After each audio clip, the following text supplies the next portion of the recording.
नवाज शरीफ साहब अगर आ भी जाते हैं, एक लम्हे के लिए मान लेते हैं, तो वो क्या डिफरेंस उनका होगा?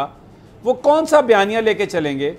वही बात वो करेंगे जो मरियम नवाज कह रही है, जो ये दूसरे कायदीन कह रहे हैं, तो क्या फ़र्क पड़ेगा उससे? देखिए समी साहब, पहले तो एक बात तय है कि अभी इजाज़त नहीं है मियाँ साहब को आने की। मैं खुली खुली बातें आपके साथ कर रहा हूँ। बिल्कुल सही। इजाज़त होती कब के आ गए होते, जिस तरह गए थे उस तरह आ गए होते।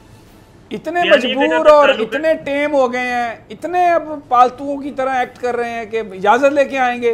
वो कहते थे वोट को इज्जत दो, ये कौन है 5-6 अफराद, और ये कौन है नाम ले लेके कहते थे, अब इजाज़त चाहिए।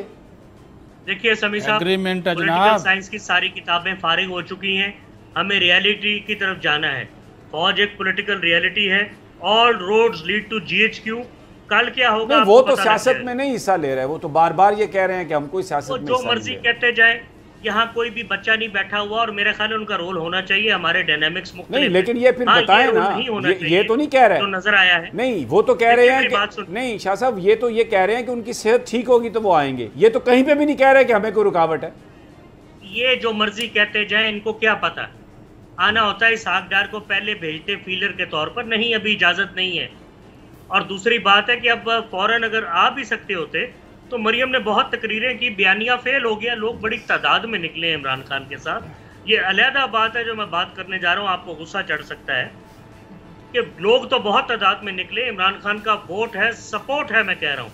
लेकिन बहरहाल यहाँ डंडे और वोट का मुकाबला है। अगर डंडा चाहता तो शायद वो भी नतीज आपके सामने ना होते, वोटिंग ही ना होती, कहीं पे गोलियां चल जाती, कहीं पे बंदे मर जाते। कल देखिएगा क्या हालात बनते हैं। और मुझे बात मुकम्मल करने दें कि परवेज लाई के होने का मतलब समझते हैं आप? यहाँ से बहुत बड़ा लॉन्ग मार्च निकलेगा, 25-30 हज़ार लोग तो सिर्फ वजीराबाद, खारियाँ, लाला मूसा, गुजरात और मंडी बहाउद्दीन से होंगे साथ। ये परवेज लाई बतौर वजीर आला बड़े आराम से मैनेज करेंगे। जब 2 लाख का मजमा इस्लामाबाद के वजीर आजम को मिलने जाएगा तो फिर कहाँ रुकावट लगाएंगे। सब्सक्राइब करें और बेल दबाएं ताकि कोई खबर रह न जाए।